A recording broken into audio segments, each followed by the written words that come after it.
নতুন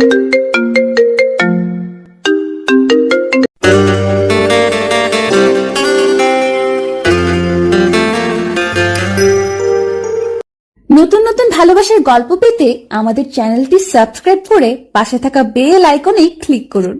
ধন্যবাদ। আরে ছাড়েন ছাড়েন তো, কেউ দেখা ফালাইব। সিথি বারবার জাহেদকে ধাক্কা দিয়ে সরানোর চেষ্টা করছে, কিন্তু সে জড়িয়েই ধরে আছে আর বাড়তি হিসেবে শীতের গালে কষিয়ে চুমু দিচ্ছে। এবার শীতের ভয় তুঙ্গে উঠে গলা শুকিয়ে কাঠ হতে লাগলো। দিক বিদিক শূন্য হয়ে সে জাহেদকে ধাক্কা মেরে বসলো। জাহেদ ছিটকে গিয়ে মাটিতে শুয়ে পড়ল। এতক্ষণ দুজনেই বসেছিল উঁচু করে রাখা মাটির ঢিবির আড়ালে। এই এই ধাক্কা মারলা কে? ইতি উতি করে বসা থেকে একটু উঁচু হয়ে চারপাশে তাকিয়ে দেখতে লাগলো সিদ্ধি। না, কোনো মানুষজন নেই ভেবেই স্বস্তির নিঃশ্বাস ছাড়ল। তবে তৎক্ষণাৎ খেপা চোখে তাকিয়ে জাহেদকে বলল, কই আসি দেখেন না, নাকি ডর ভয় নাই? কেউ দেখলে বাইন্ধা পিটাইব। আরে চুরি করতাছি নাকি পিরিত করতাছি, যা হকগলি করে। মজা করেন? শীতের থমথমে মুখ দেখে জাহেদের মজা করার অভিপ্রায় ততক্ষণে গায়েব। এবার সে সিরিয়াস ভঙ্গিতে বলল, দেখলেই তো কেউ নাই, অযথা এত সুন্দর একটা সময় নষ্ট করে দিলা। জাহেদের মুখে বিরক্ত হওয়ার ছাপ স্পষ্ট। সিথি তার কথার পরবর্তীতে কিছু বলতে পারল না। ধরতে গেলে বলার মতো কিছুই জোগালো না তার মুখে। ছেলেটার আচরণে ভয়ের বিষয় হলেও জাহেদকে সে অসম্ভব ভালোবাসে। তাই তো জাহেদ যখন তাকে আড়ালে নিয়ে হঠাৎ হঠাৎ জড়িয়ে ধরে চুমু খায়, তখন সে অসম্মতি প্রদান করে না, আবার যে মন সাই দেয় তাও না। কেবল ভালোবাসার মানুষটাকে হারাতে চায় না বলেই মুখ বুঝে সহ্য করা। বিয়ে তো হবেই, তখন তো জাহেদ কেবল তারই। কিন্তু আজ এভাবে খোলা মাঠে, যদিও বা মাটির ঢিবি আছে, তবুও কোনো বেটা ছেলে খেলতে এলে এভাবে দেখে ফেললে দুনিয়া এক করে ফেলবে। এটা শহরাঞ্চল না, গ্রামাঞ্চল। এখানে প্রেম ভালোবাসার নামে ছোট বড় সবাই পরিচিত, তবে নিষিদ্ধ হিসেবে। তার উপর যদি একান্তে নিভৃতে ঘনিষ্ঠ অবস্থায় দেখে, তখন তো আর কথাই নেই, পুরো গ্রাম জুতার মালা গলায় বিয়ে। লালচে কুসুম আভায় ছেয়ে আকাশে নীলাভ সাদা মেঘরাশির উড়ে চলার সাথে সেটি দেখতে পেল বিরক্ত ভঙ্গিতে জাহেদের চলে যাওয়া। তপ্ত শ্বাস ফেলে স্বগতোক্তি করল, ভালোবাসা হইল আগুন, আগুনে ঝাঁপ দিছ, এখন তো পূর্বাই। এই সুমনা কইলো সেমরি? আরে এমি আয়, হাসি হাসি। সুমনাদের চৌচালা টিনের ঘর, সামনে আবার বাড়তি টিনের বারান্দা।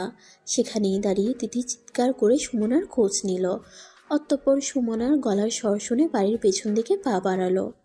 ওই সেরি, এই হাইনজাবেলা কি করো সেনে? আর কইস না, মুরগি চাও বেজে নিছে গা। সুমনাদের বাড়ির পেছন দিকে চাষবাস করার কারণে জঙ্গলের মতো অবস্থা হয়ে গেছে। মাচা তৈরি করে সেখানে করলার চাষ, মাচার নিচে আবার টমেটো গাছ, সেখানে টমেটো জ্বলছে। ঢালু হয়ে গিয়ে নিচে আলুর চাষ করা ক্ষেত। তুই কই আসিলি তখন? কাকাই বাইত না? বাইত আসিল, তাই ঘুমে এর লিগে দেখে নাই আমার মুরগি চাও। থাক কান্দিস না, বাকিগুলান দেখে রাখ, ভালা জাতের মুরগি। মাথা নেড়ে তিথির পিছন পিছন সুমনা চলতে শুরু করে। তবে বার কয়েক নিজের পিছনের জঙ্গলের দিকে তাকায়। তার মন এখনো মুরগির বাচ্চার জন্য কাঁদছে। 15টা ডিম থেকে 15টা বাচ্চাই ফুটছিল, এখন একটা কমে 14টাও রইল কেবল। ভাবতে ভাবতে ফের ঠোঁট উল্টে তার মুখ কাদো কাদো হয়ে যায়। তিথি আর সুমনা খুবই ঘনিষ্ঠ বান্ধবী, তবে তিথি সুমনার বান্ধবী নয়, সে ছিল সুমনার বড় বোন রমনার বান্ধবী। সেই দিক থেকে সুমনা ও তিথি দুজনের বয়সের তফাৎ বেশ। সুমনারা এক ভাই দু বোন। বড় ভাই গমের কারখানায় কাজ করে, বিয়ের বয়স হলেও এখনো তিনি বিয়ে করেননি। তার পরের জন রমনা। রমনার বিয়ে হয়েছে এই তো কয়েকদিন আগে, তখন বয়স 16তে মাত্র পদার্পণ করেছে সে। মাত্র বলতে নেই, একে তো মেয়ে মানুষ, তরতরিয়ে গায়ে গতরে বড় হয়ে যায়, তাও আবার গ্রাম্য এলাকা, যেখানে 13-14 হলেই বিয়ের ঘর দেখা শুরু হয়ে যায়। সেখানে বেশ সময় নিয়েই রমনার বড় ভাই সুমন তাকে বিয়ে দিয়েছে। তারপর এখন আছে অতি আদরের ছোট বোন সুমনা। বয়স চলছে 13, আর একটু বয়স বাড়ুক, বুঝ হোক, তারপর ভালো ঘর দেখে তাকেও বিয়ে দিয়ে খালি হয়ে সুমন বিয়ের পিড়িতে নামবে। বাপটা তার কর্মবিরতি জীবন পার করছেন। তাছাড়া মাতৃহারা ভাই বোন তারা, তাই তো সুমনের ঘাড়ে সকল চিন্তারা চেপে বসেছে। তবে রমনা যাই হোক বোঝের ছিল, ঘর সংসারের সকল কাজকর্ম একা হাতে সামলে নিত। কিন্তু এই সুমনা হয়েছে একচ্ছত্র নিয়ন্ত্রণহীন। বাউন্ডুলে ভবঘুরে বেড়ানো তার কাজ। ঘরের সকল কাজ পানির জলে ভেসে যাক, বর্ষার পানিতে সাঁতরে হলেও তার বাইরে যাওয়া চাই, এমন অবস্থা হয় এই মেয়েটার। আর তো আছেই এক পাল ভরা বান্ধবী ভরা, সারাক্ষণ গল্প আড্ডায় মেতে থাকে। সুমনার ঘরে আসতেই ধূপ করে বিছানায় শুয়ে পড়ল তিথি। শোয়া অবস্থায় সুমনাকে বলল, যা তো চাউল ভাইজা নিয়ে আয়, জব্বর কাহিনী হইছে আইস কারখানায়। তোর সাহস তো কম বড় না, আমারে চিঠি পাঠাস। পাতলা ফিনফিনে কালো মতন শরীর মেহুলের, টিকালো নাক, খাড়া খাড়া সজারুর মতো চুল, চোখ জোড়া চলে, অতি ছোটও না আবার বড়ও না। তবে তিথির সমস্যা এতে না, সমস্যা তার প্রেম ভালোবাসাতে। বেচারির অ্যালার্জি এগুলোতে। সেই বেচারির কপালেই আসে ভুর ভুর করে প্রেমপত্র। তার ঘরের খাটের নিচে টিনের একটা ব্যাংক অর্ধেকই ভরা চিঠি। বর্তমানে মেহুলের চিঠি হাতে নিয়ে সে শাসাচ্ছে। চিঠিটা মেহুল নিজে হাতে দিয়েছে তিথিকে, অথচ এ পর্যন্ত যারা চিঠি পাঠায় কেউই নিজে হাতে এমন করে পাঠায়নি, সকলেই মাধ্যম দিয়ে পাঠিয়েছে। কারণ তিথির রকচটা তিরিক্ষি মেজাজ, যা সারাক্ষণ উত্তপ্ত থাকে, এবং তাই সকলের আকর্ষণ হয়ে থাকে।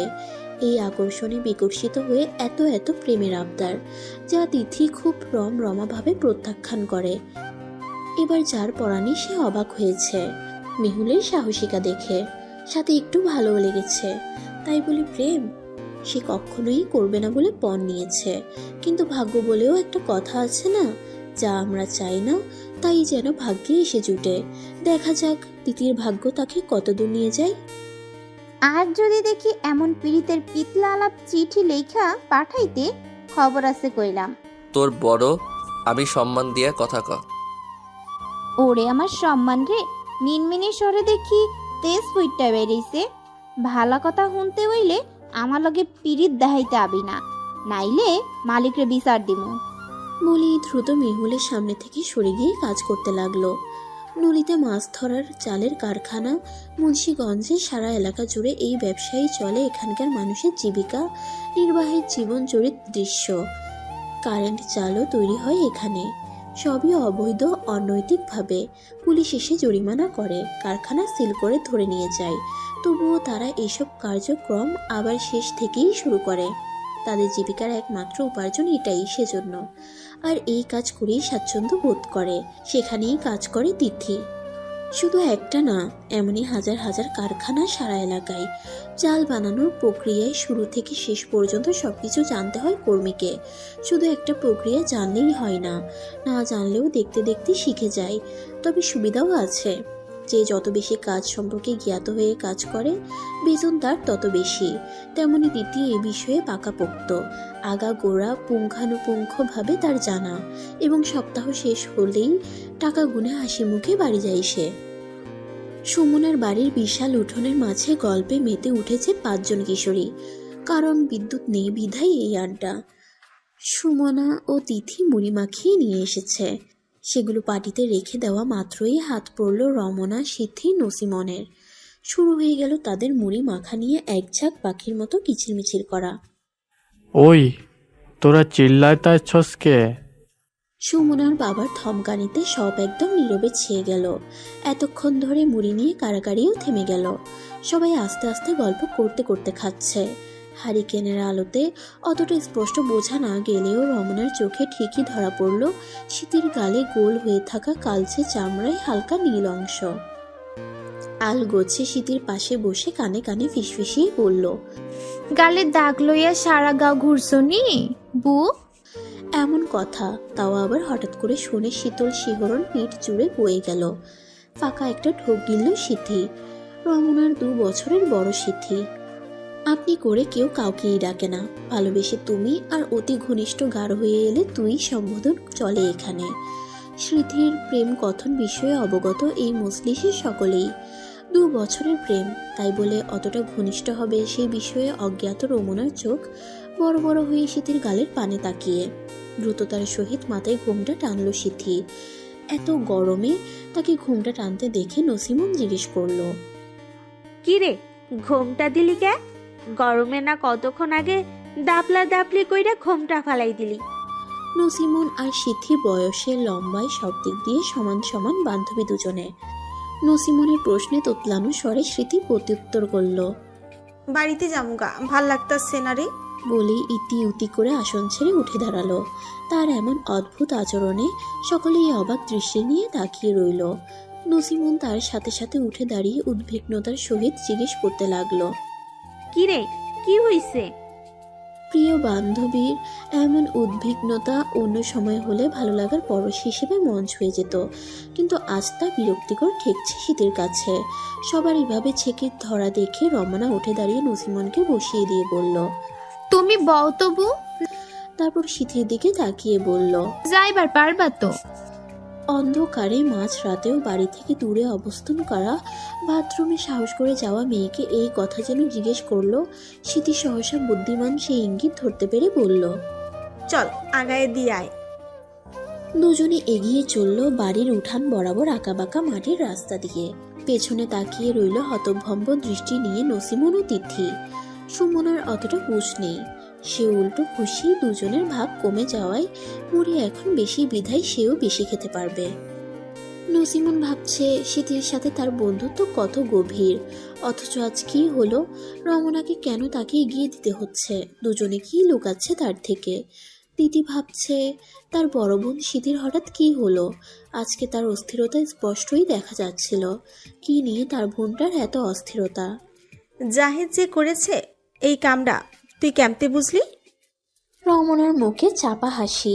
কতক্ষণ আগে সে হাঁটার তালে তালে গল্পের মাঝে সুযোগে বলে ফেলেছিল শীতের গালের এই দাগের কারণ জাহেদ। রমনার কথা শুনে শীতের আতঙ্কিত মুখ প্রচণ্ড ভীত হয়ে প্রশ্ন করে, এই মাইয়াটার আজই বাপের বাড়িতে বেড়াইতে আইতে হইল। মনে মনে কালির তুবড়ি ছুঁড়ে রমনার নাম করে সিথি। তবে রমনা এসব কথা বলবে না যে এটা সে জানে। মেয়েটা চাপা স্বভাবের, পেটে পেটে কথা আটকে রাখতে জানে। আস্ত গরু কেটে গরু হজম করার মতো ক্ষমতা এই রমনার। উপরোক্ত প্রশ্নের উত্তরে রমনা বলল, ভইলা যাও না বউ, আমি বিয়াইতা স্বামী সোহাগ কইরা এমন দাগ বানাই। তয় জাহেদ তো তোমার স্বামী না? হাসি বন্ধ করে রমনা আর চোখে তাকালো সিথির দিকে। তার কটূক্তির তাকানো অবশ্য সিথির চোখে এড়ালো না। স্বামী না তয় স্বামী হইতে কতক্ষণ? কতক্ষণ কি কবু? 2 বছর তো পিরিত চললো, আর কত? ঘরে উঠাইবো কবে? এটা সিথি নিজেও জানে না, আবার হয়তো সে জানে। তাদের নিজস্ব ভিটেমাটি নেই, তার গায়ের রং কালো। এগুলো কি যথেষ্ট নয়? নিজেই মনে মনে হাসলো আর স্বগতোক্তি করলো, পিরিতি মোর বড় জ্বালা, বান্ধাইছে তার শনি মনের তালা। চাঁদনি রাত, টিনের ঘরে ছোট ছোট ফাঁকা গলিয়ে চাঁদ সিথির ঘরে জ্যোৎস্না ছড়াচ্ছে। ঘরে জ্যোৎস্নার দুতি পড়লে কি হবে? তার মনের ভিতরে যে সেই কিরণ বিকিরণ ঘটাতে পারছে জলকণা পরিমাণ। সময়টা গভীর রাত হলেও কি হবে? মেয়েটার চোখে ঘুমের আনাগোনা নেই এক ফোঁটাও। এমনটা তার নিত্যকার ঘটনা। যেদিন জাহেদ নামক সুদর্শন ও স্বপ্নপুরুষ তার জীবনে এসেছিল, সেদিন হতেই তার নির্ঘুম রাত্রি যাপনের প্রারম্ভ। তবে ইদানিংকালে চোখের জলও সাথেই হয়েছে সাথেই বুক ব্যথা, দুঃখ এই অসময়ে সবসময়কার সঙ্গী। আহা, কথাগুলো ভাবলেও হাসি পায়, তার ছেলের হাসি, এবং সেটা নিজের উপরই। ভাবনাগুলো শিওরের কাছে থাকা জানালা গলিয়ে চাঁদের দিকে তাকিয়ে তাকিয়ে ভাবছিল সিথি। পাশে হালকা নাক ডেকে ঘুমে বিভোর তিথি। বড় বোন সিথি, মেজ বোন বিথি ও ছোট বোন তিথি এবং বাবা মা, এ নিয়ে তাদের পরিবার। নিত্য দরিদ্র ও অশোকের মাঝে সুখী তারা এই স্বল্পতায়। বিথির বিয়ে হয়ে গেছে সিথিকে ডিঙিয়ে, কারণ বিথির গায়ের রং তার মতো ময়লা নয়, আর না নাক বোচা, তবে তার পদ্মা পাতার মতো জলে টলমল করা ডাগর দুটো আঁখি রয়েছে। এই পদ্ম পাতার মতো টলমলো জলেই একদিন জাহিদ নামক পুরুষ পা পিছলে ডুবে পড়ে। সময়টা ছিল মধুর তৃষ্ণা জাগরণীর মতো, একজন আরেকজনকে একদিনও না দেখে থাকতে পারত না। দেখলেই কেবল দু চোখে তৃষ্ণা মিটত। সেই প্রেম গড়িয়ে বছর দুয়েক কাটল। এরই মাঝে জাহেদের হাত ধরাধরি জড়াজড়ির চাহিদার সাথে এখন হুটহাট চুমু দেওয়াও শুরু হয়েছে। বিয়ের জন্য পিড়াপিড়ি করলেই এক কথা, বাড়িটা পাকা করে নেই, তারপর তাকে ঘরে তুলবে। জাহেদদের নিজস্ব ভিটে মাটি আছে, টিনের চৌচালা, তবে এটা পাকা বাড়ি করবে সামনেই। তারা 5 ভাই 3 বোন, বিয়ে হয়ে গেছে এবং বাবা মা রয়েছে। যৌথ ও বড় পরিবার তাদের, অর্থাৎ জ্যাঠা চাচাদের মিলিয়ে এক উঠান। রাজপুত্রের মতো দেখতে ফর্সা গাত্র বর্ণের জাহেদের কাছ থেকে প্রেমের প্রস্তাব পায় স্মৃতি কারখানায় কাজের সময়। সেখানেই জাহেদ ম্যানেজারের পদে কাজ করে।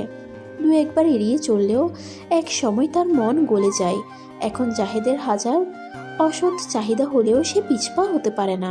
সকল নেশাদ্রব্যের উদ্দেশ্যে ভালোবাসার নেশা, সকল নেশাদ্রব্যের উদ্দেশ্যে ভালোবাসার নেশা। এই নেশা ছাড়ে তো নাই, মৃত্যু পর্যন্ত টেনে নিয়ে যায়। এখন শীতেরও একই দশা হতে পারে, ভালোবেসে বাঁচবে নয়তো মরবে। কারখানায় মেশিনের শব্দে কানে তালা লেগে যাওয়ার জোগাড়, অথচ সেখানের কর্মী সদস্য নির্বিঘ্নে দ্রুত পদক্ষেপে কাজ চালিয়ে যাচ্ছে। নতুন ম্যানেজার লাগবে এই নিয়োগে জাফর এখানে এসেছে। তবে কারখানার মালিক তার বন্ধু, ঘুরে ঘুরে কারখানা দেখছে, কর্মচারীদের দেখছে এবং তাদের কাজের তদারকি করছে। এমন সময় কারখানার মালিক শাহজাহান এসে জাফরকে জিজ্ঞেস করলো, কি রে দোস্ত, কাজ কেমন চলতেছে? ভালোই চলে রে, কর্মীরা চালু আছে। তুই কেন যে চলে আসলি? কি করমু, লেখাপড়ার টাইনা টুইনা আর কত। আচ্ছা, করতে থাক, আমি আসি। মাথা নেড়ে সাই দিয়ে ফের কাজের তদারকিতে লেগে পড়ল জাফর। আই তিথি, নতুন প্যাটারে কি চিনোস? ফিস ফিসিয়ে এখানেরই মেয়ে কর্মী সোহাগী কথাটা বলল। তিথি ভ্রুকুচকে একবার জাফরকে দেখে নিল। সেই সকাল থেকে দেখছে সে লোকটাকে, সেই সকলের সাথে পরিচিত হয়ে বলেছিল এখানের নতুন ম্যানেজার। তবে ঠাই ঠিকানা দেওয়ার মতো পরিচয় দেয়নি। আগের ম্যানেজারটা ছিল একটু লোভী টাইপের, মানে বেতন দেওয়ার সময় তাদের থেকে 9-6 গুছিয়ে কেটে নিত। যেমন সঠিক টাইমে কারখানায় না ঢোকা, ব্রেক টাইম পেরিয়ে গেলেও না আসা, আরও নানা বিতিকিচ্ছা। যাই হোক, নতুন জনের আচরণ তো এ পর্যন্ত তিথির ভালোই ঠেকলো। তাই সে জবাবে বলল, কি চিন্তাম, ভালোই তো দেখলাম। বলেই বিরক্তিকর শব্দ তুলল। সোহাগী মাথা চাপড়ানো ভঙ্গিমা করে বলল, আরে গাধি, এইডা কই নেই। বেড়ায় আমাকে জাহেদ ভাইয়ের মাইজা ভাইলো সেমরি, বুঝছস? কুচকুচে মনি সম্পন্ন বড় বড় চোখ তুলে একবার সোহাগী তো একবার জাফরের দিকে তাকালো তিথি। সিথির প্রেমের খবর প্রায় সকলেরই জানা ইতিমধ্যে। জাফর না তার মামার বাড়ির থেকে লেখাপড়া করে বলে? আইয়া পড়ছে শুনলাম। এই এখানে কি কথা চলতেছে? জাফরের ধমকে থমকে গিয়ে ভীতু চোখে তাকায় তিথি। তিথির সেই ভীত হওয়া ডিম্বাকার গভীর খাদের মতো আখিধয় তাকিয়ে জাফরের হৃদয় এক পলকে থমকে গিয়ে কাঁপন ধরায়। এদিকে সোহাগী দ্রুত তিথির কাছ থেকে সরে নিজের কাজে চলে গেল। কথাই আছে না, নিজে বাঁচলে বাপের নাম। হালকা কেশে গলা খাকারি দিয়ে জাফর তিথিকে উদ্দেশ্য করে বলল, গল্পকরণের ইচ্ছা হইলে ছুটির পরে কাজে যাই, কাজ করেন। ভদ্রতার সহিত কথাগুলো বলে জাফর সেখান থেকে চলে যায় অন্যদিকে। তবে তিথির ভেতরে আগুন জ্বালিয়ে দিয়ে যায়। আগুন জ্বলার কারণ, তার মতো মেয়েকে এই পর্যন্ত কত এলো গেলো ধরনের ছেলেরা তার পিছু পিছু ঘুরে প্রেমের প্রস্তাব দেয়। ধমক দেওয়া তো দূরের কথা, সেখানে জাহেদ ভাইয়ের মেজো ভাই তাকে থমকে গেল। এটা তার বরদাস্ত হলো না, কারণ সে শান্তশিষ্ট লেজ বিশিষ্ট একজন। আজই সুমনার বাড়িতে গিয়ে পরামর্শ করবে এ বিষয়ে, এমন ভাবনা ভেবে বর্তমানে কাজে মন দেওয়াই ঠিক মনে করলো। কিরে, খবর দিছিলি? হ্যাঁ কইছি তো, শীতে বুবুই তোমরা ডাকে, মাঠে যাইতে কইছে বিকেলে বেলা। কি কইল? হ্যাঁ, জাহিদ ভাই তোমরে কইতে কইল, আর ভাই আইছে বাইত, দেখা করবার পারবো না বলে। শীতি কথাটা শুনে স্তব্ধ হয়ে বিমূর্তির মতো খানিক দাঁড়িয়ে রইল। মনে হচ্ছে দেহাংশ জ্বলছে, প্রচণ্ড উত্তাপ। আমি যাইব। অন্য মনস্ক সিথি জবাব দিল। যা। তিথি আইলে আমাগো বাইত যাইতে কইও। সুমনাকে দিয়ে জাহেদের কাছে দেখা করার খবর পাঠালে জাহেদ দেখা করব না বলে জানায়, যা শীতের খণ্ডিত হওয়া হৃদয়কে আরও কয়েক টুকরোতে পরিণত করে। শীতের মধ্যে ধৈর্য ও বেহায়াপনার পরিমাণ বেশি, তো তাই সে জাহেদের কিছুদিন ধরে করা উপেক্ষা করাকে কোনায় ধরছে না। শীতি নিজেও মানে এবং মাঝে মাঝে নিজের উপরই ত্যক্ত বিরক্ত হয়। ভালোবাসা তাকে কি বানিয়ে দিল! আফসোস, চোখে সে জাহেদ বিনা কিছুই দেখতে পায় না। তাই বেহায়াপনারও লাগামকেও তুচ্ছভাবে দেখে। এই যে কদিন ধরে নিয়মিত দেখা হওয়ার পথ আকস্মিকতায় বন্ধ হলো, আর শীতের ভাঙ্গায় তোলা মাছের মতো ধাপাধাপি শুরু হলো। এই যে কদিন ধরে নিয়মিত দেখা হওয়ার পথ আকস্মিকতায় বন্ধ হলো, আর শীতের ডাঙ্গায় তোলা মাছের মতো ধাপাধাপি শুরু হলো। এই বুঝি সে মরে যাচ্ছে জাহেদকে দেখতে না পেয়ে। অথচ মূর্খ গোয়ার মেয়েটার খেয়াল এলো না তাকে না দেখে জাহেদ কিভাবে থাকছে। তার মতো অস্থিরতা কাজ করছে না জাহেদের। প্রশ্ন করলে উত্তর দেওয়ার মতো কেউ নেই, তবে সে উত্তর জানে। জাহেদ ভালো না বাসলেও শীতি তো তাকে মন প্রাণ দিয়ে ভালোবাসে, তাই ভালোবাসার সাথে কষ্টের তীব্রতা তাকে পোহাতেই হবে, হচ্ছে এবং সামনেও হবে। সিথি, কই গেলি রে? আইতাছি আম্মা। কয়েকদিন ধরে জাহেদের সাথে দেখা না হওয়ায় বিষণ্ণতা ঘিরে থাকা শীতি কাজে যাচ্ছে না, তাই বাড়িতে থেকে মায়ের সাথে সকল কাজে হাত কাটায়। ইদানিন্তনে শীতির মা খেয়াল করেছেন মেয়ের অস্বাভাবিকতা আচরণ, সাথে চালের কাজে না যাওয়াও, কিন্তু মেয়েকে জিজ্ঞেস করেননি সেই বিষয়ে। বলতে গেলে মেয়েদের প্রতি তাদের অর্থাৎ শীতির বাবা মায়ের অতটা গ্রাহ্য নেই। একে তো মেয়ে মানুষ, উপরন্তু চেহারা নেই কোনো স্ত্রী, যার অর্থ কালো, বিয়ের সময়ও যাচ্ছে পেরিয়ে। এত কিছুর কারণেই মেয়ের কোনো কিছুই প্রাধান্য দেন না, আর না তাদের সাথে একটু হাসি মুখে কথা বলেন। মাঝখাই গলায় চেঁচামেচি করেন আর হৃদয় সারাক্ষণ কুচকানো থাকে। তিথিটা আবার একটু অন্য ধাঁচের বলতে গেলে, মুখের উপর কথা বলে দেয়, কাউকে মানে না। সবাই বলে তাকে বেয়াদব, ছোট বড় মান্য করে না, তাই তিথির সাথে খুব একটা চেঁচাতে পারেন না। সিথি আবার অমন নয়, ওই যে শান্ত চুপচাপ ধরনের, তাই কথায় কথায় রাগারাগি তার সাথেই দেখান। কইলো থাকিস তুই, ডাকলে সারা পাউন যায় না কেন? তোগো লগে কত আর চিল্লামু, বড় হইয়াও জ্বালাইয়া কাঁদে বইয়া খাওন মারাও। শুনলামই তো, সারাও দিলাম না তন। মুখে মুখে কথা কন শিখছস দেখি। ঝাটার বাড়ি কয়দিন পিঠে পড়ে নাই দেখা মায়ের ভুই লাগাছস। এবার আর কোনো উত্তর দিল না সিথি, মলিন মুখে দাঁড়িয়ে রইল। তাও যেন সহ্য করলেন না তার মা শাহানারা বেগম। খাম্মার মতো দাঁড়াইয়াছস কেন? যা গিয়া দেখ গোবর শুকাইছে কিনা। বাড়ির পিছনে চাষ করা জায়গা, বর্তমানে চাষাবাদ হয় না বিধায় গোবর শুকাতে দেয় সিথিরা। সেগুলো উনুনে দিয়ে রান্না করে। সিথি চলে গেলে এমন সময় তার বাবা সবুর মিয়া বাড়িতে আসেন। তিনি কোনো কাজকর্ম করেন না, এর ওর থেকে ধারটার করে চলেন। বাকিটা সিথি ও তিথির আয়ে চলে এই সংসার। ওই সিথির মা। এরই ঘরে গিয়েছিলেন শাহানারা বেগম। স্বামীর ডাক পড়ায় বেরিয়ে এলেন। সখানে টেকা দাও তো। অবাক ও ত্যক্ত গলায় বললেন, আমি আমি কইতে দিমু তোমারে টেহা। তার তীক্ষ্ণ চোখের চাহনিতে সবুর মিয়া আমতা আমতা করতে থাকেন। তিনি যে তার বিবিকে বড্ড ভয় পান। মায়ারতে দেখো আছনি।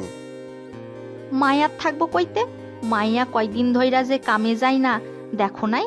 তিথি ওইটা কইতে হইছে কে জানে, টেহার হিসাব চাইলে তো দেয়ই না, উল্টা আরো কথা হুনাই দেয়। একটু দেখো। ইতস্তত কণ্ঠস্বর সবুর মিয়ার, বলতে পারছেন না। তিনি যে কয়েকদিন ধরে নতুন করে জুয়া খেলা শুরু করেছেন তা বেশ ভালো করেই জানেন শাহানারা বেগম। শুধু তিনি না, মেয়েরাও জানে। এখন জুয়ার কথা মুখে উচ্চারণ মানে জমের হাতে জান ছেড়ে দেওয়া একই কাজ। তাই এক পা দুপা করে সরে গেলেন আলগোছে। এত বড় মাছ কুটবে কি?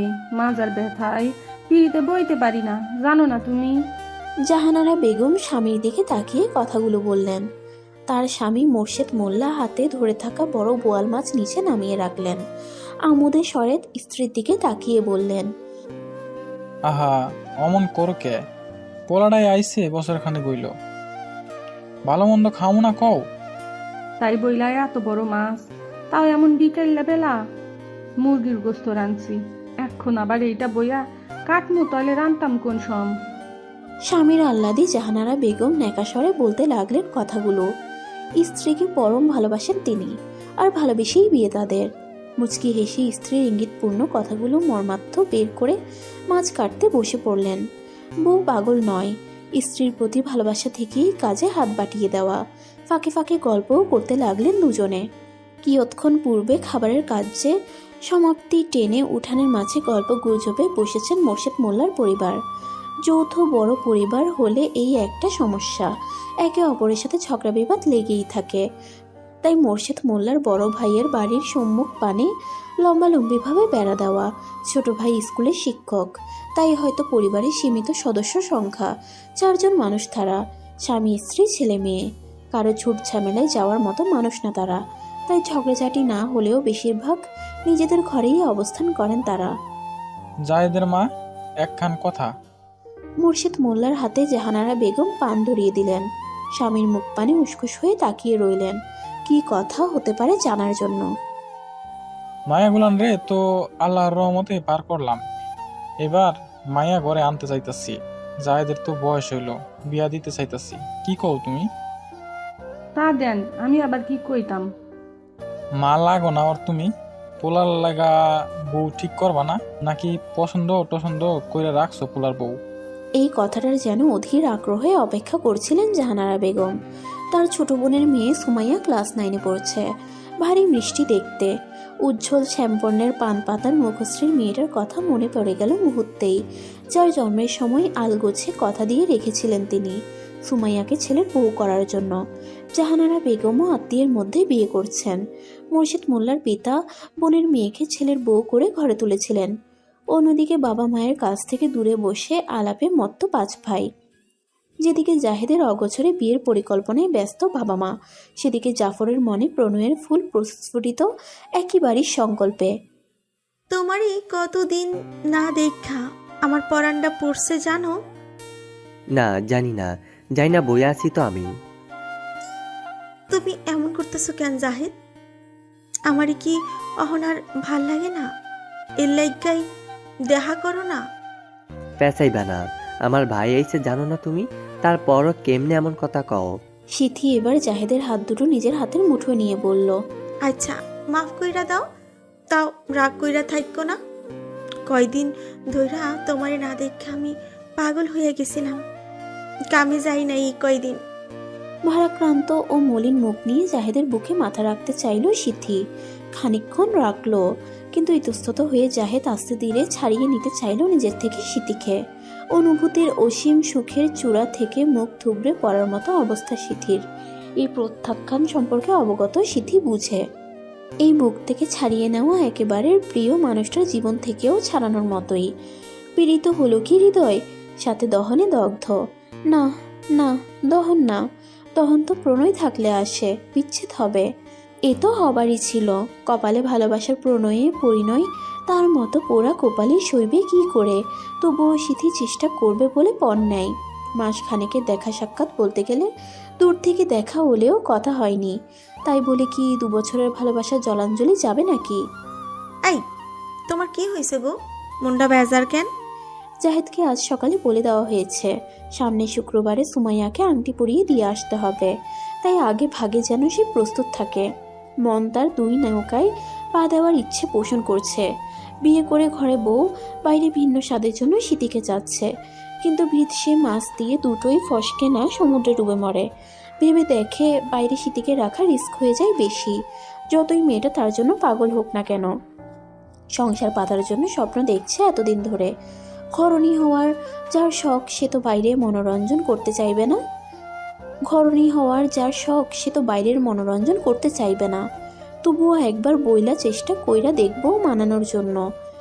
এতদিনকার পালা মুরগি না খাইতে পারা কষ্টের। এমন না যে মাইয়া উচ্চমানের, তার মতো পোলার হইতে যোগ্য লাগে। বাপ মাই যে তার কোন আক্কেলে এখন বিয়ার কথা উঠাইল। কয়দিন পর হইলে কি হইতো? ভাবনাগুলো সাইডে রেখে সিথিকে বোঝানোর তাগিদ অনুভব করে। আমতা আমতা করতে থাকে, বারে বারে ঢোক গিলে নেয়। এদিকে সিথি তার আমতা আমতা করা দেখে ভ্রুকুচকে তাকিয়ে থাকে। ইদানিং তিথির নতুন রোগ পেয়েছে। কারখানার কাজকর্ম যার হাত দ্রুত চলে, সে যেন সেখানে সশরীরে অবস্থান করে না। আনমনা উদাসীনতা তার নিত্যদিনের সঙ্গী এখন। ভালো লাগে অদূরের আকাশে তাকিয়ে থাকতে, বাতাসে শো শো শব্দ শুনতেও গায়ে মাখতে, বারংবার নদীর তীরের বটতলাতে যেতে। কেউ একজন যে তার অপেক্ষা করে সে জানে, কিন্তু চুপি চুপি সব কিছু করতে আসলে যে ভয়টা হয়, তাই তো সে আগাচ্ছে না।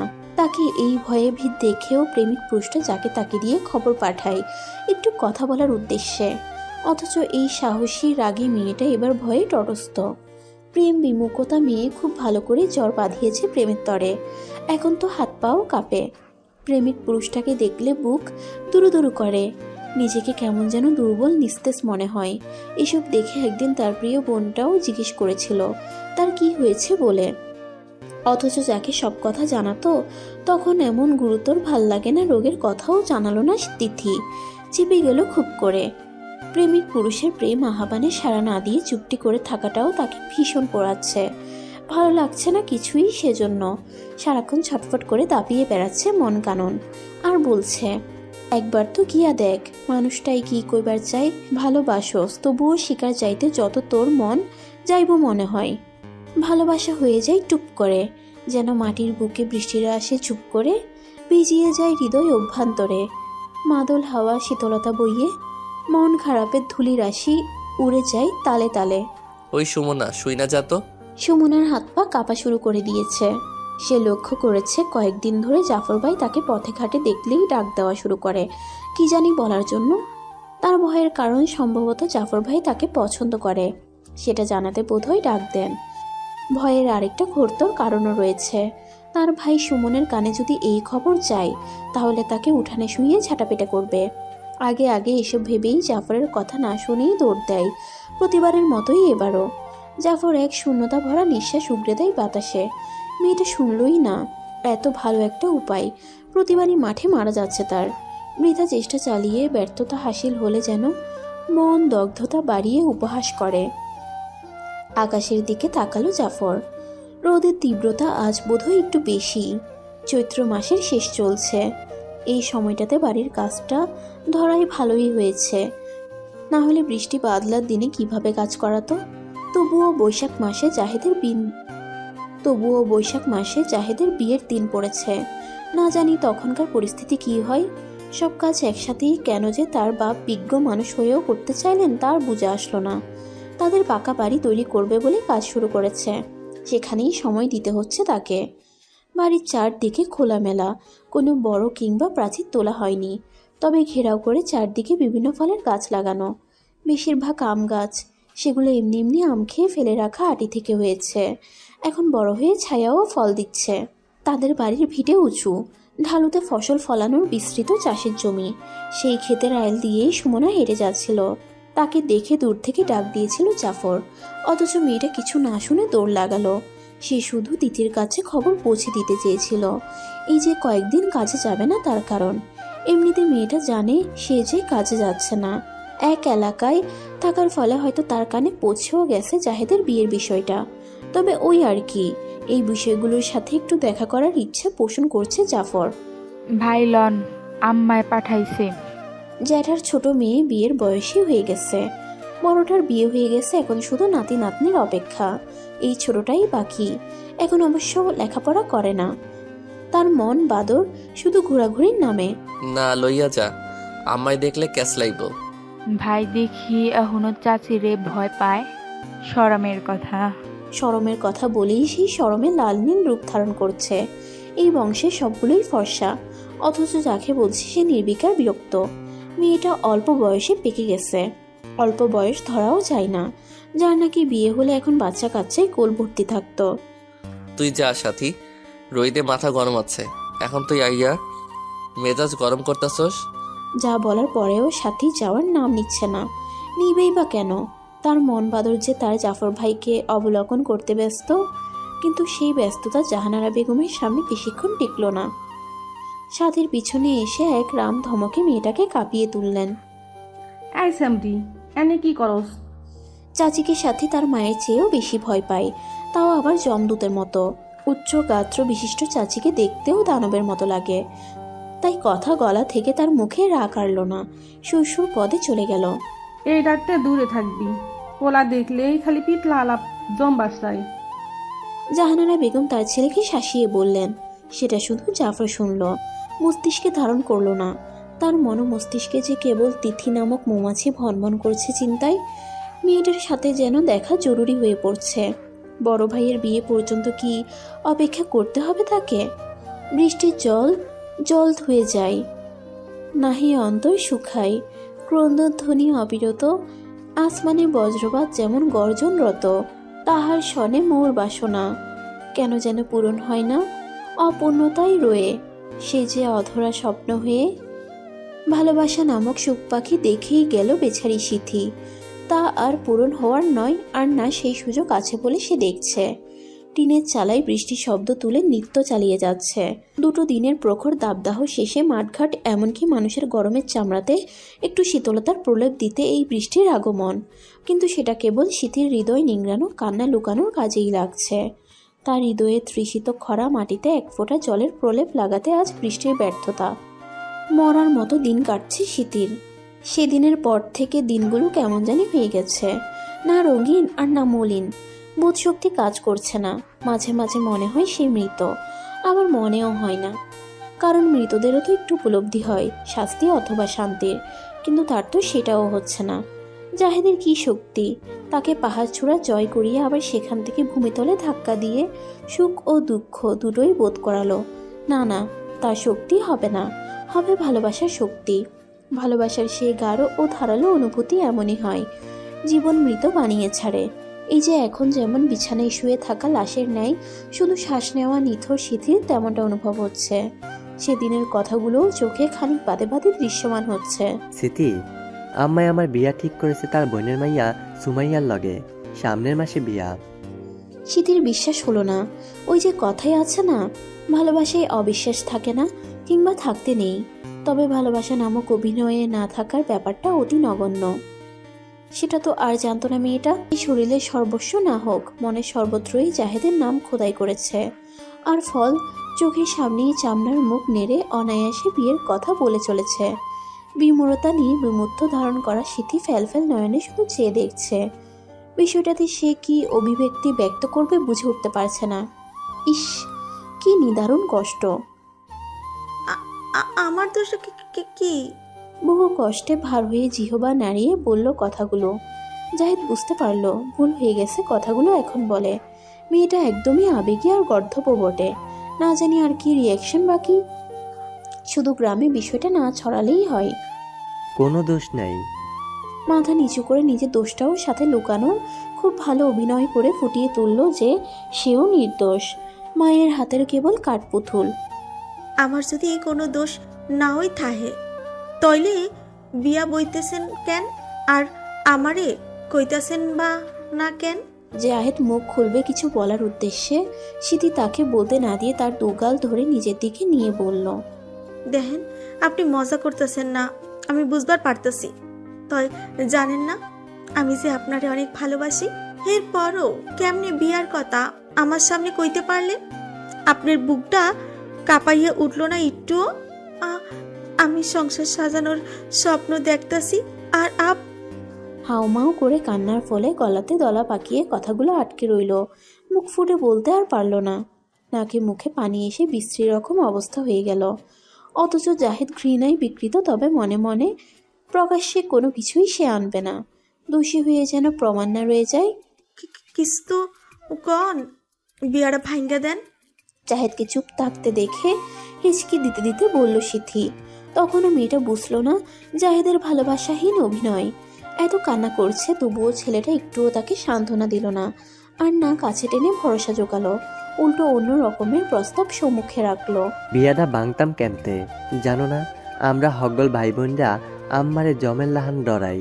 হ্যার পছন্দের মাইয়ার লগও বিয়া না বইলে বাইতন বাইর করে দিব। হ্যাঁ, সে জাগা সম্পদ কিছুই পাবো না।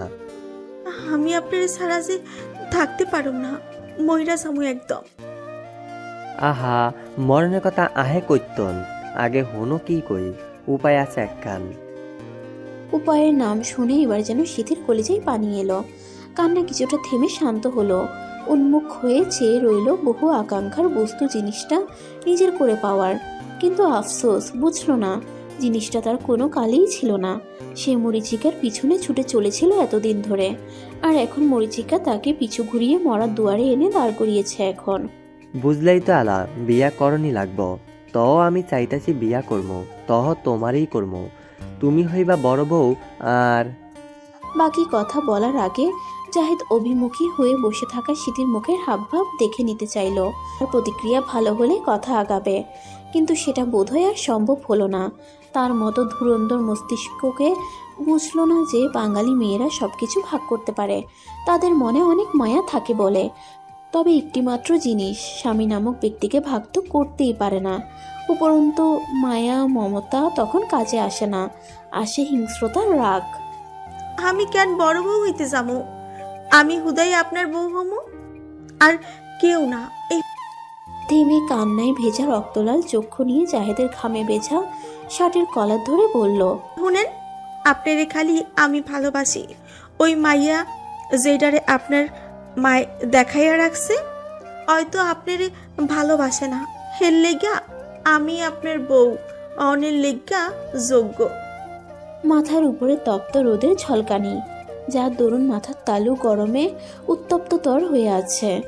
মুখ হতে সারা দেহ ভ্যাপসা গরমে ভিজে জবজবে, তবুও শান্ত মনোভাব নিয়ে ধৈর্য ধরে শীতিকে বুঝিয়ে চলেছে নিজের কার্য হাসিলের জন্য। অথচ মেয়েটাকে দেখো, নাচর বান্দার মতো একটা কথাই ঘ্যান ঘ্যান করে চলেছে তার কলার ধরে। মাত্রাতিরিক্ত বিরক্ত সাথে মেজাজও গরমে দফা দফা হয়ে এবার গর্জে উঠল জাহেদ শীতির উপর। তোর সাহস হয় কি কইরা আমার কলা টাননের?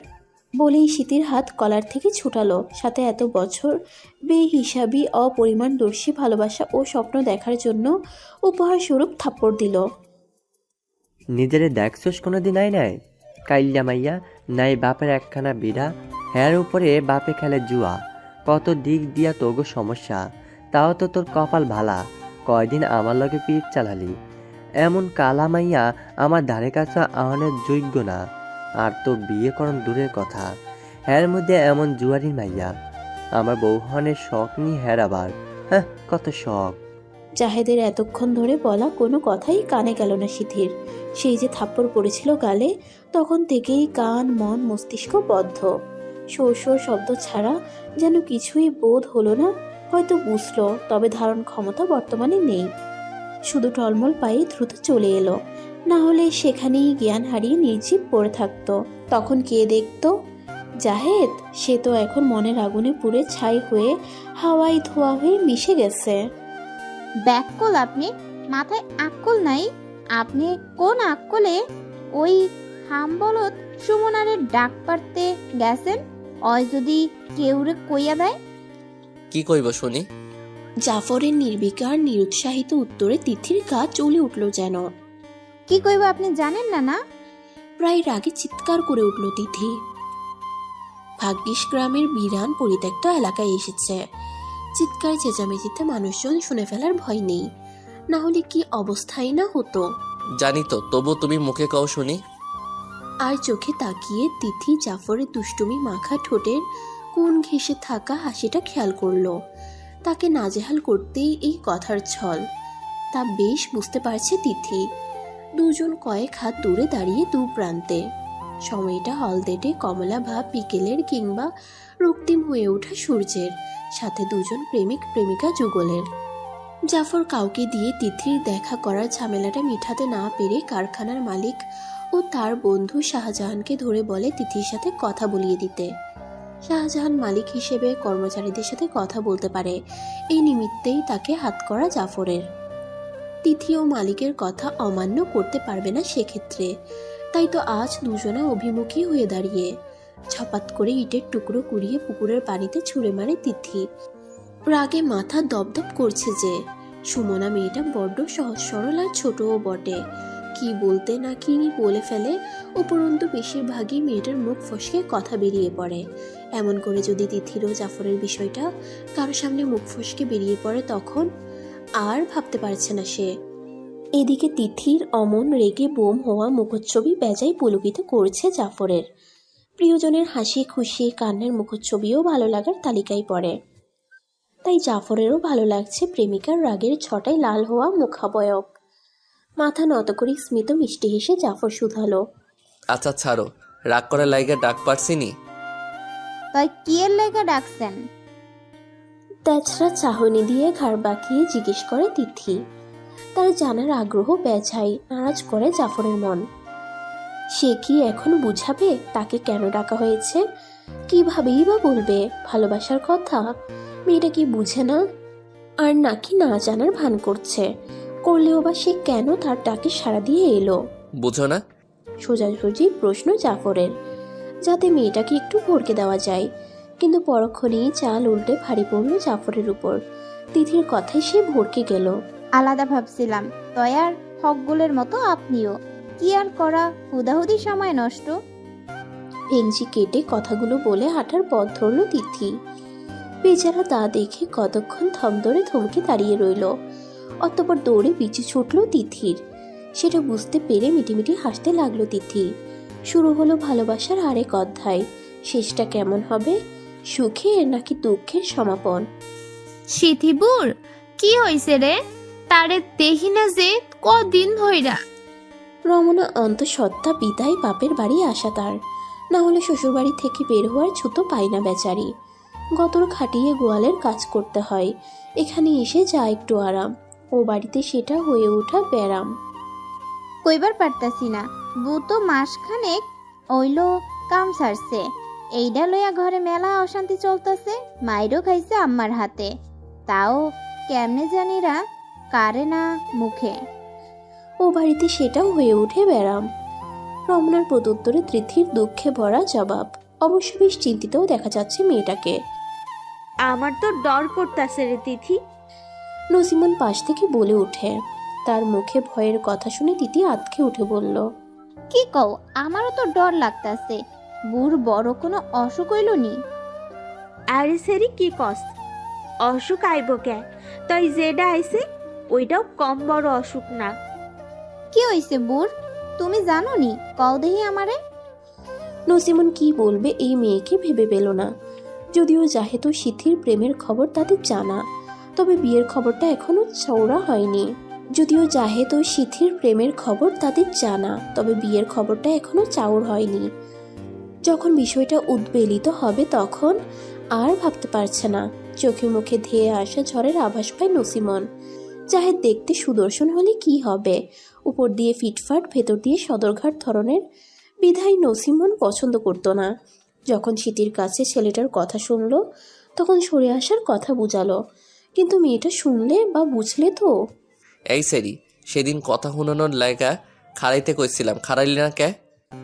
সুমনার একদম সামনে দাঁড়িয়ে জাফর প্রশ্নটা করলো। বেচারির শরীর তখন বাঁশপাতার মতো তিত্তির করে কাঁপতে লাগলো ভয়ে, যেটা জাফরের চোখে অচিরেই ধরা পড়লো। ছেলেটার আগে লাল মুখও হয়ে পড়লো। মেয়েটা তার কথা তো বুঝেই না, উল্টো পাল্টা ঠিকই বুঝে নেয় নিজ থেকে।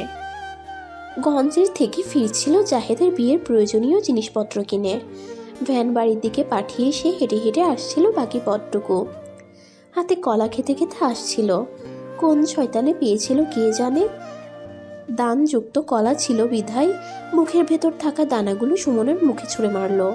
বোধগম্য হলো না যে এর পরিমাণ কি হবে। সুমনা কিছুক্ষণ দাঁড়িয়ে বোধগম্য করার চেষ্টা চালালো যে হলোটা কি। মুখে আঠালো ভাব, দানাসহ বিশ্রী অবস্থা। যখনই আমলি এলো বিষয়টা কান্না করতে লাগলো। অল্প বয়সের মেয়ে, তাও অবুঝ বালিকা। জাফরের মাথায় যে শয়তান চেপেছিল, মাত্রই সম্মুখে থাকা মেয়েটার কান্নায় হুঁশ এলো। কি করেছে সেটা দেখতে পেল। কিছু বলবে মুখ খুলে তখনই সুমনা দৌড়ে চলে গেল। কিচ্ছুটি বলার সুযোগ হলো না, শুধু আফসোস ছাড়া। মোল্লা বাড়িতে আজ বিচার এসেছে। বিচার এসেছে তাও কার নামে? ভদ্র সুলভ আচরণের জাফরের নামে। জান পরানি ট্যাপ ট্যাপ করে তাকিয়ে আছেন জাহানারা বেগম সুমনের পানে। বোঝাই যাচ্ছে তিনি বিশ্বাস যাচ্ছেন না সুমনের কথাটা। যে ছেলে ভদ্রলোক নামে খ্যাত, সে নাকি এমন অভদ্রতার কাজ করেছে, আদৌ বিশ্বাসযোগ্য? জাহেদ খুব একটা লেখাপড়া করেনি, 8 পাস করেছে কিনা তাও সন্দেহ। জাহেদের পরের জন জাকির, সেও সভ্য, শান্ত ছেলে তবে গোমূর্খ, একেবারেই যাকে বলে বকলম। কিন্তু জাফর মেট্রিক পাস ছেলে, তার কত শিক্ষিত বন্ধু বান্ধব, তার সেই ছেলের নামে বিচার। বাবা, তোমার মনে হয় কোনো হানে ভুল হইতাছে। দেখো দেখিনি তোমার বইনে কার লগে কি। বাকিটা আর মুখে উচ্চারণ করলেন না, কথাতেই বুঝিয়ে দিলেন কি বলতে চেয়েছেন। সামনের ছেলেটাও দায়ভারের দায়িত্বে সমাজের কটু কাটব্য মুখস্থে নিয়ে রেখেছে, তাকে আর হাতে কলমে বুঝিয়ে বলতে হবে না। তবে এই মহিলার মুখ যে চৌড়া সেটা তার জানা আছে, ছাড় যে দেয় না কাউকে। সেখানে নিজের ছেলের করা অপরাধ যে শিরোধার্য করবেন, বিষয়টা তেমনও নয়। বানের জলে ভেসে যাওয়ার মতো কথাগুলো তুড়ি মেরে উড়িয়ে দিবেন। তবুও সে এসেছে বিষয়টা জানিয়ে রাখার কারণে। ওই যে সমাজ বলেও একটা কথা আছে না? আম্মা, যাই কইছেন আর কইবেন না, আমি জানি আমার বোন কেমন। নিজ হাতে বড় করছি, মাইয়াটা বড় হইতেছি, কয়েকদিন বাদে বিয়া দিমু। রাস্তাঘাটে আপনার পোলাই এমন করলে মাইনে সে খারাপ চোখে দেখব, আপনার পোলারও খারাপ কইব। আমাগোর লোকে তো আর আত্মীয় সাজে না, তাহলে কেয়ার লেগা ওর লোকে এমন করতে যায় জাফরে। সাবধান কইরা দিলাম, আপনারাও সম্মানে থাকেন, আমাকেও থাকতে দেন। ভদ্র ভাষায় বলে গেলেন সুমন। জাফরের বয়সে লেখাপড়াও করেছেন ম্যাট্রিক পাস পর্যন্ত। তার প্রতি একটু হলেও ঈর্ষান্বিত জাহানারা বেগম।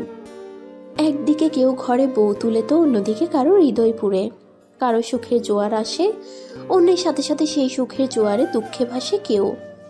বৃষ্টিতে ভিজে যাচ্ছে দোআঁশ মাটির বুক। ঝুপ শব্দের অলঙ্কারে বৃষ্টি ক্রমাগত বড় বড় ফোঁটাও হার মানছে ভিড় করা পাড়া প্রতিবেশীদের পদার্পণে। টিনের চালার বৃষ্টির সেই তীক্ষ্ণতার শব্দ আরও একজনের চিৎকারের হাহাকারে হার মানছে। ঘরের দোর গোড়ার সামনের অংশটুকুতে সাদা কাপড়ে কারো মৃতদেহ ঢাকা। ভাগ্যিস এই বাড়তি জায়গাটা রয়েছে বলে, না হলে এই বৃষ্টিতে উঠানের কোথায় রাখত মৃতদেহটাকে। তার পাশেই স্তব্ধ হয়ে বসে দুজন বয়স্ক মানুষ, দু এক ফোঁটা জল তাদের চোখ দিয়েও ঝরছে। তবে বলা মুশকিল আদৌ তাদের এই কান্নার কারণটা কি। সিথি গলায় দড়ি দিয়েছে কথাটা পাঁচকান হয়ে গ্রামে ছাউর হতে বেশি সময় নেয়নি। তাই তো এই প্রলয়কারী ধ্বংসকারী বৃষ্টিতেও মরা বাড়িতে মানুষের উপচে পড়া লোক সমাগম। তাদের আগমন ঘটে বাড়িতে শোকোৎসব মাতমের মতো রূপ দেখে অনেকেই বিলাপ কাতরোক্তি দিচ্ছে এবং কি সহমর্মিতাও দেখাচ্ছে। কিন্তু কোনো কিছুরই একজনের কানে যাচ্ছে না, যে তাকে মায়ের মতো আদরে যত্নে মমতা দিয়ে আগলে বড় করেছে, যার সান্নিধ্যে সবচেয়ে বেশি থেকে বড় হয়েছে তিথি। আজ তার মৃত্যুতে মেয়েটা আকাশ পাতাল কাঁপিয়ে চিৎকার দিয়ে যাচ্ছে, যেমন মরা কান্নার সুর তুলে। আমার বউ মরে নাই গো, তারে মাইরা ফেলাইছে, আল্লাহ গো। সমাবেশকৃত মানুষজন গুনগুন করে কেউ কেউ বলছে মেয়েটা বোধ হয় পাগলাইয়া গেছে, তো কেউ কেউ বলছে কে মারব, সিথি কত ভালো মাইয়া আসিল, সাতেরা করতো না। তো কেউ কেউ বলছে দেহগা ভালা না চাই, ভালো হইল কি অমন ডুইবা আত্মহত্যা করেনি। এত সব কথার পিঠে কেবল তিথির রোদন ভরা আর্তনাদ। কেউ বুঝলো না মেয়েটার কথার সঠিক অর্থ। তুমি বোঝো না আমারে? বুঝনের মতন আর পরিস্থিতি নাই জাফর ভাই, সবকিছু বদলাইয়া গেছে। একটা মরণ। পূর্ণাঙ্গ হলো না কথাটা। হু হু করে ঠুকরে কেঁদে উঠল তিথি। আসলেই তো সবকিছু বদলে গেছে একটা মৃত্যুতে। একই পরিবারের দুজন মানুষ অপর এক পরিবারের দুজন বিপরীত লিঙ্গের প্রতি আকৃষ্টতায় বিচ্ছিন্ন রূপ নিয়েছে বর্তমানে। তবে এখানে একজন সর্বভঙ্গের মূলে ছিল, সেজন আদৌ ভালোবাসেছিল না, সে তো অন্য আসক্তিতে মজে ছিল। চাহিদা ছিল, তবে প্রেম আসক্তের নয়, দৈহিকতার চাহিদা। জাফরের ভালোবাসার সত্যতা পরিমাপের আগেই এমনতর অঘটনে তসনসের অনাথ সৃষ্টিতে তিথি প্রেমের ডোর ছিঁড়ে দিল। দেওয়ার চেষ্টায় মত্ত অবশ্য, ভালো তো সেও বেশি ছিল, নিজের সকল ভয় সংশয় দূরীভূত করে। কিন্তু সেই ভয়ই ফিরে এলো, সংশয় বাধা দিল, দেখিয়ে দিল প্রাণ প্রিয় মাতৃতুল্যা বোন সিথির মৃত্যু থেকে শিক্ষা হয়নি বলে আঙ্গুল উঠিয়ে শাসালো। এরপরেও সেই পরিবারের একজন সদস্য হওয়ার আশা স্বপ্ন বই ধোয়া ছাড়া কিছুই না। সিথির মৃত্যুর 15 দিন হলো, কিন্তু তিথির ভাঙা মনের পরিবর্তন এলো না। আর না পারল জাফর তার ভাইয়ের করা কর্মকাণ্ডের বিরুদ্ধে কোনো প্রতিবাদ করতে, যেটা কিনা তিথির থেকে তার দূরত্ব বাড়িয়ে দিল। শাস্তির বিষয়ে অবশ্য তিথি কিছু বলেনি। তার মধ্যাকার নীরবতা আজকাল আগের মতো রণচণ্ডী ভঙ্গিতে ফিরে আসতে অক্ষম। আগে রমন উড়নচণ্ডী রূপ ধরার সাহস পেয়েছিল, বড় বোন মাথার উপরে ছায়া হয়েছিল বিধায়। এখন কেউ নেই সুখ দুঃখ ভালো মন্দ কথা বলার জন্য। আর ভালোবাসার মানুষটা, তার কথাও বলা হলো না, সেই মানুষটাকেও কাছে টানা হলো না। আকস্মিক বিপর্যয়ে ছিটকে পড়ল দুজন দুপ্রান্তে। জাহেদের কানেও গিয়েছে সিথির মৃত্যু সংবাদ। একটু মর্মাহত কিংবা ব্যথিত হলেও কি পারত না? অথচ দিব্যি মত্ত নববিবাহিতা বধূতে একটুও কি হৃদয় ছুঁতে পারেনি মেয়েটা? পক্ষান্তরে কার জন্য এত মূল্যবান জীবন বিসর্জন করলো? চিরাচরিত দৃশ্য, প্রেমের ফাঁদে বিসর্জন দিল প্রেমিকা মন প্রাণ। ভাই তুমি এত খারাপ, ছি। কি চি করস? বুঝা কথা কবি কইলম, তোর বড় আমি। বড় দেখা কি হইছে? দোষকরণের বেলায় বড় যে কথাটা মনে আছিল না? শুকনো ঢোক গিলল, বোঝা হয়ে গেছে কিসের কথা বলছে জাফর। এদিক ওদিক দেখে নিল, না কোথাও সুমাইয়া নেই। মরে গিয়ে শান্তিতে থাকতে দিচ্ছে না মেয়েটা। কি কস? বালাকিরা কথা কবি। আমার ভালো মানুষটারে, যেইনি কাদার মতো নরম মনের মাইয়াটার মন লইয়া খেলতে পারে, মরণ ছাড়া গতি রাখে না, তার লগিনে আমার ভালা কথা। জাফরের অবাক হওয়ার অভিনয়ে বেজায় বিরক্ত দেখা গেল জাহেদকে। ভাই বলে রেহাই পেয়েছে বোধ হয়, না হলে আস্ত রাখত না সম্মুখে একই রক্তের মানুষটাকে। কিন্তু দুজনের একজনও আপাতত রেশারেশিটা সবার সামনে আনতে নারাজ। একজন পরিবারের চিন্তা করে, তো অন্যজন নিজের ভালো মানুষের মুখোশ উদ্ঘাটন হওয়ার ভয়ে। শোক পালন একদিন, 2 দিন উপরে গেলে 10-12 দিন। তাই বলে মাস ধরে শোকাভিভূত হয়ে কাজকাম ছেড়ে ধ্যান জ্ঞান করে ঘরের কোণে বসে থাকলে তো চলবে না।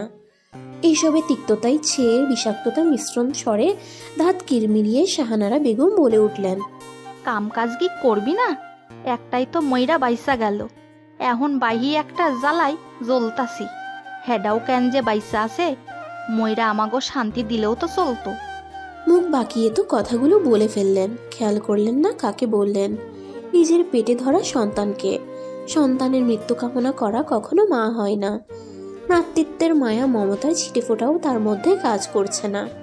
দারিদ্রতা কি এতটাই প্রখর শক্তির সম্পন্ন যে বাবা মায়ের চোখে অর্থের পট্টি বেঁধে রাখার ক্ষমতা রাখে? না হলে কেন চাইবে সন্তানের মৃত্যু? তাহলে জন্মই বা কেন দিল? তারাও তো পৃথিবীর কোলে সুখে নেই, দুঃখের কাটায় ক্ষত বিক্ষত হৃদয়, জীবন অঙ্গারে জ্বলিত। তবে তিথিরও বোঝ আছে, এসব কিছু মাথায় নিল না, কিংবা তার অতিশোকে পাথর হওয়া হৃদয়ে স্পর্শ করল না। ঠিক যেমনটা জাফরের হাজারো প্রেমানুভূতি মিশ্রিত উক্তি, কিন্তু মন তো বলেছে অন্য কথা, ডাকছে অন্য সুর। বড্ড করুণ শোনায় সেই সুর। তিথি শুনতে চায় না, 2 হাতে কান বন্ধ করে নেয়। মন কি কানের সাথে সম্পৃক্ত নাকি? এই সাধারণ কাজে বাধাপ্রাপ্ত হবে? সে তো নিজ মনের মর্জি মতো চলে, ঠিকই খোঁজ নেই নিজের পছন্দসই উপায়। বাঁধিছে ধরা, অশোকে ভরা, প্রেম সুধা পানে তৃষ্ণাদগ্ধ প্রেমিক মনে, পাষণ্ড প্রেমিকা গলে যদিও বা কোনো এক অপারণ্যে। সেই অপেক্ষায় অপেক্ষাকৃত জাফরের মনতৃষ্ণা নিবারণের সময় এলো বুঝিয়ে। এমনই এক অপরাহ্নে চিঠি এলো, তিথির চিঠি, তার ভালোবাসার মানুষের চিঠি। সে জানতো তার মতো তিথিও ভালো নেই। ভালোবাসা ঘন মুহূর্তগুলো যে দুজনারই মানসপটে ভেসে ওঠে। কতই না হাসি খুশি প্রেম প্রণয় মুহূর্ত ছিল সময়গুলো। হাতে হাত রেখে অন্য সবার মতো ঘনিষ্ঠতা না থাকলেও ছিল অনুভব করে দুজনের চোখে অবিরামভাবে বলে যাওয়া না বলা কথা স্রোতধারা। এতেই যেন নিহিত ছিল ভালোবাসার গভীরতা, একে অপরের জন্য দুশ্চিন্তা, যত্নশীলতা।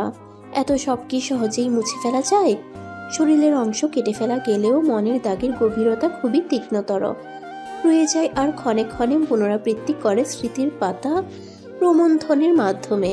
চিঠির লেখা অনুযায়ী দেখা করতে বলা হয়েছে জাফরকে যেখানে, বর্তমানে সেখানেই দাঁড়িয়ে সে।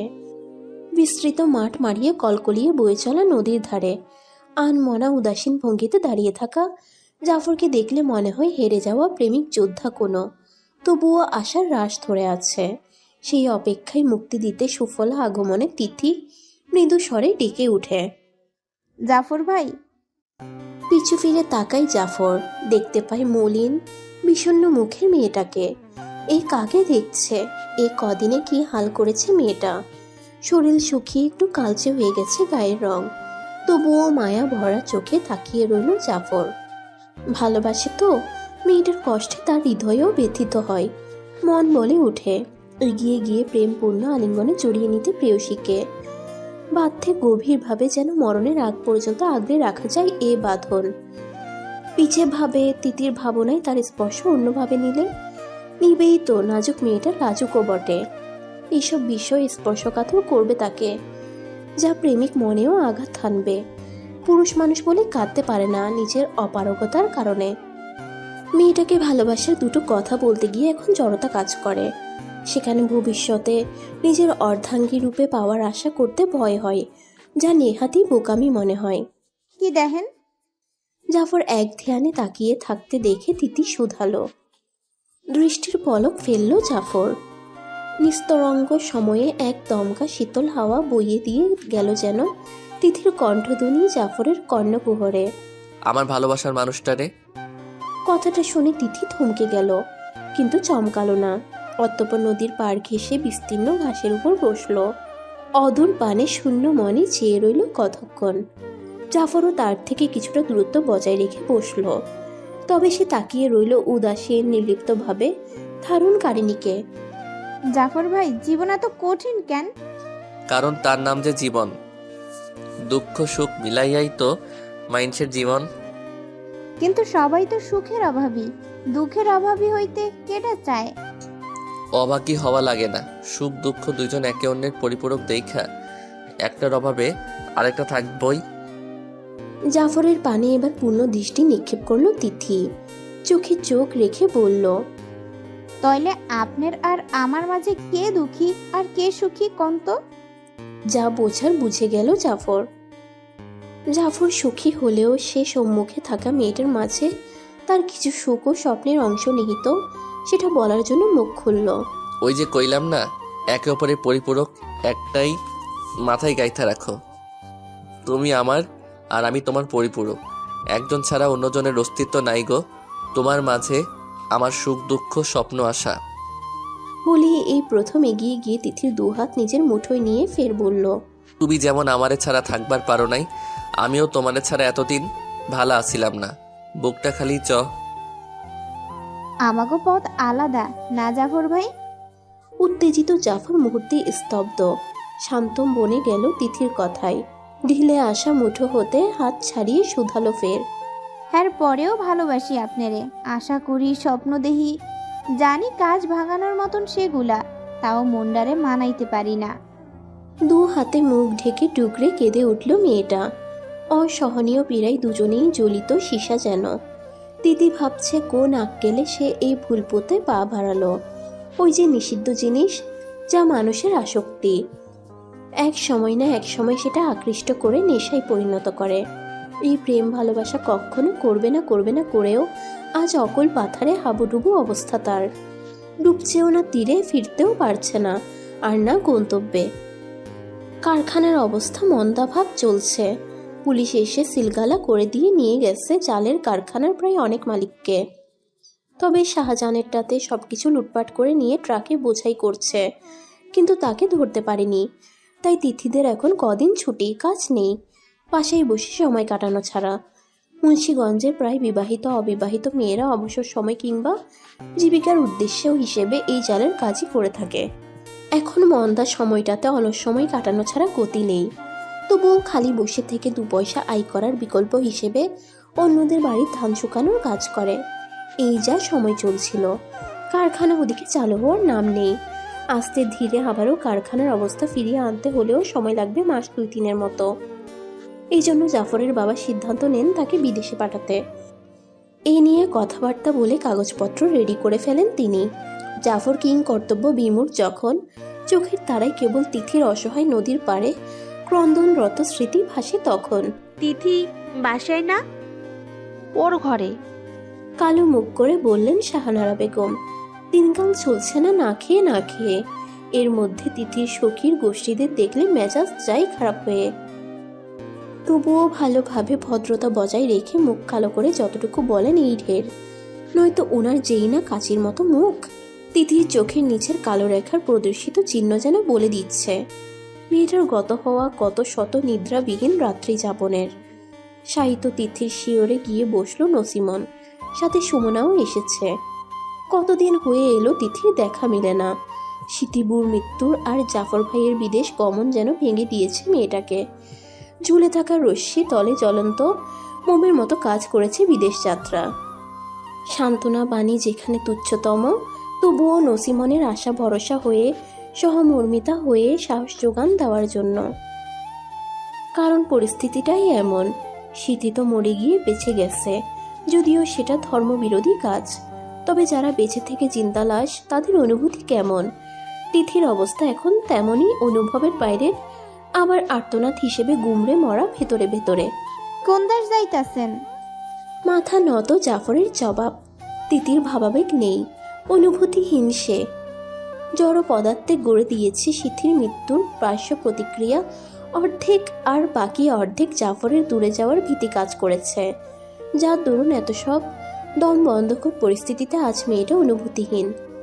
জাফর বলেছিল তাকে চিঠি পাঠাবে, কিন্তু সেখানে বাদ সাধে শাহজাহান। অল্প শিক্ষিতা তিথি এসব চিঠি আদান প্রদানে অজ্ঞ। উপরন্তু জাফরের পরিবারের কাছে ধরা পড়ারও ভয় নিহিত, কারণ চিঠি আসবে সেখানে আগে। তাই শাহজাহানের পরিকল্পনা মতে চিঠি আদান প্রদান করার কাজ সে না হয় করল সাবধানতা অবলম্বন করে। কিন্তু দেখা যায় পরিবেশ বুঝে পরিস্থিতির পরিবর্তন। কথাই আছে, বাণিজ্যে গেলে বাণিজ্যের ভাও। বিদেশে গিয়ে সেখানের পরিবেশে নিজেকে মানিয়ে নিতে নিতেই সময় লেগে যায় জাফরের। পরিবারকেও চিঠি পাঠানোর সময় হয় না, আর না মনের মস্তিষ্কে কারো স্মৃতিতে কুটকুট করে। কাজের চাপই প্রথম দিকে এমন, আর সেও মানিয়ে নেওয়ার চেষ্টায় অব্যাহত। এমনই করে মাসেক খানিক চলে যায়। অতঃপর চিঠি পাঠায় জাফর সময় বুঝে, কিন্তু সেখানে কোথাও তিথির নাম নেই, থাকার কথাও না। তদুপরিও পাঠানোর কথা আলাদাভাবে, যেটা শাহজাহানের হাতে আসার কথা এবং তিথির কাছে পৌঁছে দেওয়ার পরিকল্পনা ছিল যা। কিন্তু না, শাহজাহান খোঁজ নিয়ে দেখে কোনো চিঠি পাঠানো হয়নি মেয়েটার নামে। সেই ব্যাকুল বনে গেল জাফরের কর্মকাণ্ডে। কি জবাব দেবে এখন সে পথে বসে থাকা মেয়েটাকে? দোনা মোনা অপেক্ষারিত তিথি শাহজাহানকে পাকড়াও করে জিজ্ঞেস করছিল কেন তার কাছ থেকে লুকিয়ে চড়িয়ে ফেলায় শাহজাহান ভাই। তার কারখানাতেও কাজে নেয় না এখন আর তিথিকে। যে মানুষটার জন্য এত কষ্টের মধ্যে টিকে আছে একটু সুমিষ্ট ফল লাভের আশায়, সেই মানুষটা কি তাকে চিঠি লিখেছে? মেয়েটার অশ্রু টলটলে নয়ন জোড়াতে চেয়ে মিথ্যা আশার আলো দেখাতে বাধ্য হয় শাহজাহান। বলেছিল জাফর নাকি এখনো সময় পায়নি সেখানের কাজ গুছিয়ে নিতে, তাই আর কি। শাহজাহান মিথ্যা কথা গুছাতে সময় নেই, এভাবে মিথ্যা বলতেও ভালো লাগছিল না। তবুও সে একটু অপেক্ষা করেছিল। আসলেই যদি ওখানে জাফরের কোনো অসুবিধা হয়ে থাকে। মাত্রই তো গেল, হয়তো বা পরে পাঠাবে চিঠি। বুঝ দিল তিথিকে কথা গুছিয়ে এনে। অতঃপর সময় গড়ালো মাসেক দিনের দোরগোড়ে। তখন অপেক্ষায় চোখের জল ফুরায় তিথির, কিন্তু না, আসে না কোনো চিঠি। শাহজাহানও কম খোঁজ নেয়নি, তবুও খালি হাতে ফিরতে হয়েছিল। অবশিষ্ট এত কিছুর মধ্যে ভালো কথা ছিল, চিঠি যেমন তিথিকে পাঠায়নি তেমনি পরিবারের উদ্দেশ্যেও পাঠায়নি, সেই একবারই পাঠিয়েছিল। ফলে পরিবারের লোকেরাও উৎকণ্ঠা উদ্বিগ্নতা কম ছিল না। সময় হয়েছে, বয়স হয়েছে, তবুও দাঁত কামড়ে পড়ে আছে। এত মারধর করে যেন শাহনারা বেগম হয়রান, অথচ মার খেয়ে শরীরের দাগ নিয়ে মেয়েটা নিশ্চুপ নির্বিকার। তিথির অমন উদাসীন ভঙ্গি যেন আরো রাগিয়ে তুলে তাকে। মাঝে মধ্যে তো মেরে গলায় পা দিয়ে শ্বাসরুদ্ধ করে ফেলেন। পরক্ষণেই শ্বাস আটকে এলে চোখ উল্টে গেলে ছেড়ে দেন। মুখে তো থাকেই অশ্রাব্য গালিগালাজ। বাপের ভিটাই কোন কারণে এভাবে পড়ে থাকবে তাই জানতে চান তিনি। আজও মেরে মেরে মাটিতে শুয়ে পড়েছে তিথি, সাথে মৃদু স্বরের গঙ্গানি তো আছেই। তুই চাস কি? হ্যাঁ, কি চাস? নাক মুখের পানি এক করা তিথির শক্তি হলো না শব্দ দিয়ে প্রিয় মানুষটার নাম উচ্চারণ করার। তবে চোখের তারাই মানুষটার প্রতিচ্ছবি ভাসিয়ে প্রার্থনা করলো তাকে পাওয়ার। উত্তর না দিয়ে তাড়ামি করার ভাব দেখে শাহানারা বেগম শলার ঝাড়ু নিয়ে আরেকবার মারলেন পিঠের থেকে, যার দরুন কয়েকটা তিথির পিঠে গেঁথেও গেল। আবার থামলেন, ঝাড়ুটা ছুঁড়ে মেরে চলে গেলেন।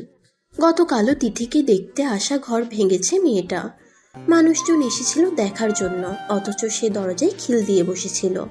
তার এমন কীর্তিতে বেজায় রেগে আজ ছাড়লেন শাহানারা বেগম।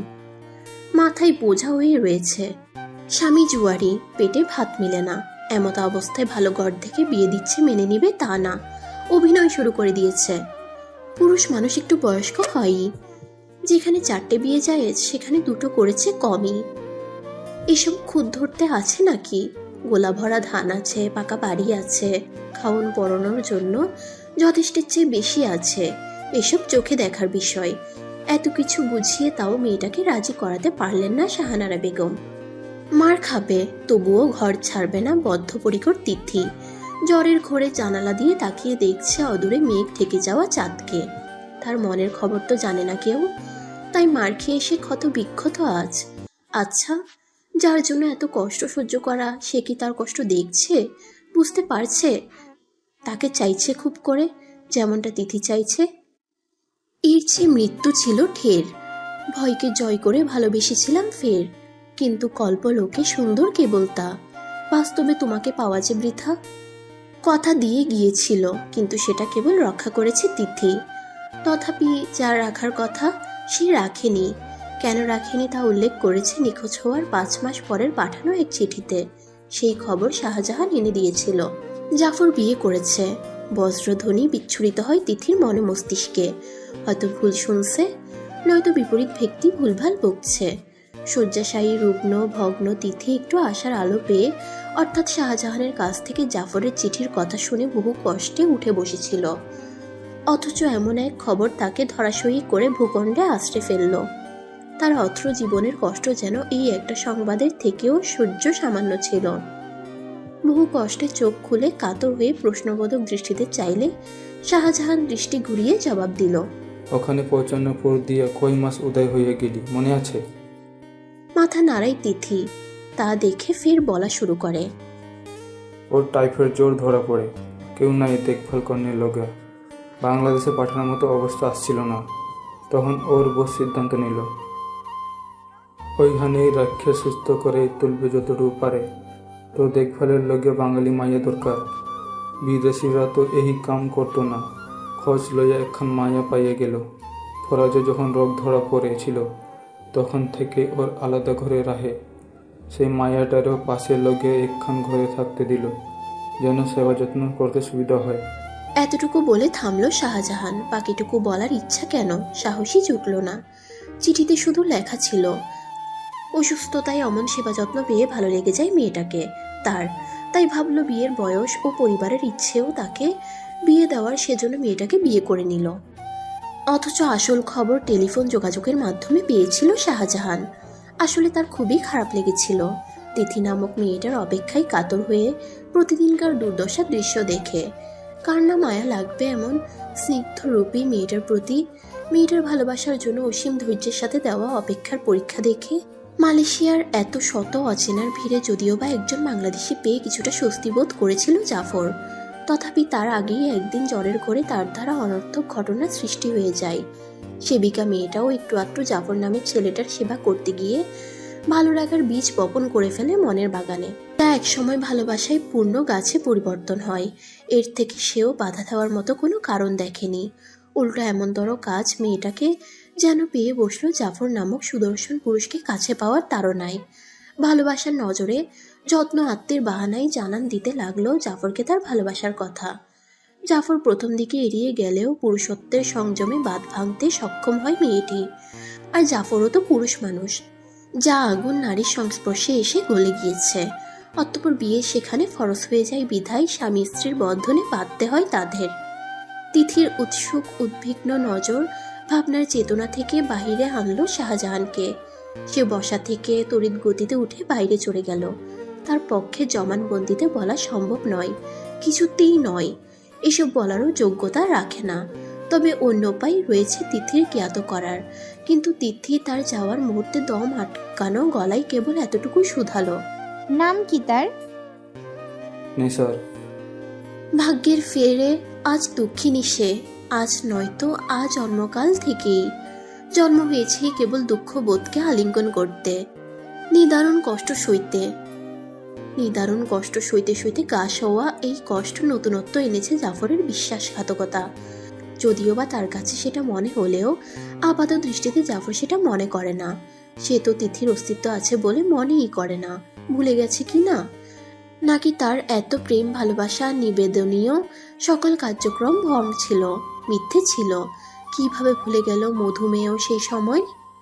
যাই বলুক না কেন, জাহেদের রক্তের ভাই কি না বলেই এই ধোকাধারী রক্তে তাদের প্রবাহমান।